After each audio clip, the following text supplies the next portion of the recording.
diskusi panjang dengan saya. Ibu berkata, "Mbah Mun, saya sudah tidak kuat dengan suami saya. Saya ingin cerai saja."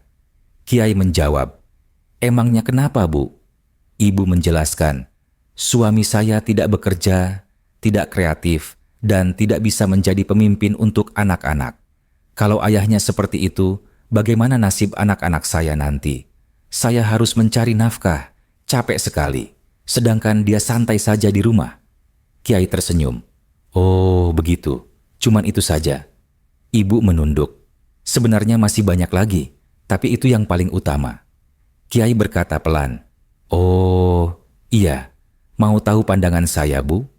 Ibu menjawab, "Boleh, Mbah Mun." Kiai memberi perumpamaan. Begini, ibarat orang punya kulkas, tapi dipakai untuk lemari pakaian. Hasilnya pasti tidak memuaskan. Tidak muat banyak, tidak ada gantungan, tidak ada laci, tidak bisa dikunci, malah boros listrik. Itulah jika suatu produk dipakai tidak sesuai fungsinya. Sebagus apapun produknya, kalau tidak sesuai peruntukannya, ia tidak akan pernah memuaskan. Ibu mengangguk. "Lalu, apa hubungannya dengan suami saya?" Kiai menjelaskan, "Ibu berharap suami ibu menjalankan fungsi sekunder, bahkan tersier, tapi fungsi primernya justru tidak dipakai. Ibu hanya ingin suami menafkahi dan memimpin keluarga. Itu hanya fungsi sampingan. Sayang sekali, fungsi primernya malah tidak ibu kejar." Ibu bertanya lagi, "Kalau begitu, apa fungsi primer seorang suami, Mbah Mun?" Kiai menjawab tegas, "Fungsi primer suami adalah menjadi tameng bagi dosa-dosa istrinya di neraka. Saat seorang istri mendapat ridho suaminya, Allah akan mengampuni dosa-dosanya. Jadi, walaupun suami duduk diam saja, itu sudah sangat bermanfaat. Tinggal istri yang pandai menggunakan fungsinya dengan maksimal. Dalam hadits syahih disebutkan, ayyuma mra'atin matat wa zaujuha anharudin dakhalatil jannah. Artinya, seorang istri yang wafat dan suaminya ridho kepadanya, maka ia masuk surga. Ibu bertanya lagi, "Kalau suami saya tidak bekerja bagaimana, Mbah Mun?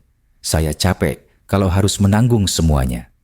Kiai menenangkan, "Tidak apa-apa, selama ia masih menjadi suamimu, jangan lepaskan, jangan cerai. Karena kalau cerai, engkau langsung berhadapan dengan api neraka. Kalaupun engkau yang mencari nafkah, setiap harta yang kau berikan untuk keluarga itu bernilai sedekah yang sangat mulia. Bahkan, lebih utama daripada sedekah kepada anak yatim. Kenapa? Karena suami sudah menjadi bagian dari hidupmu melalui akad nikah.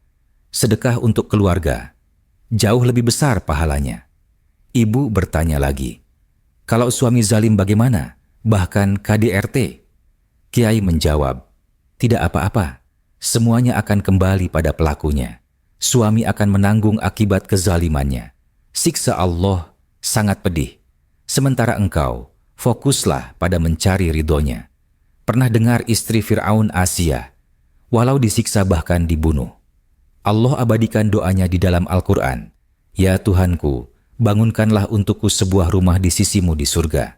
Selamatkan aku dari Fir'aun dan perbuatannya, serta dari kaum yang zalim. Kisah At-Tahrim 11. Ibu terharu. Ya Allah, terima kasih Mbah Mun. Apa yang harus saya lakukan? Kiai memberi solusi. Coba lakukan ini selama 7 hari. Setiap malam, tanyakan pada suamimu, "Abang, berapa persen ridho abang sama aku hari ini?" Kalau dia menjawab 95%, jangan tidur. Lakukan apapun untuk membuatnya menjawab 100%. Mungkin dipijiti, dibuatkan makanan, dihidangkan teh, apapun. Sampai dia bilang, "Iya, aku ridho sama kamu 100%. Barulah engkau tidur. Lakukan itu selama 7 hari dan rasakan perubahannya." Ibu mengangguk. "Baik, Mbah Mun." 5 hari kemudian, ibu datang kembali dengan wajah berseri. "Mbah Mun, alhamdulillah, saya bahagia sekali.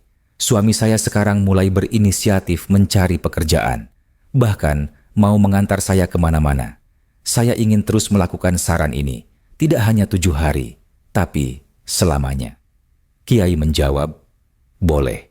Lakukan sampai salah satu dari kalian dipanggil Allah dengan husnul khotimah. Ibu menangis haru.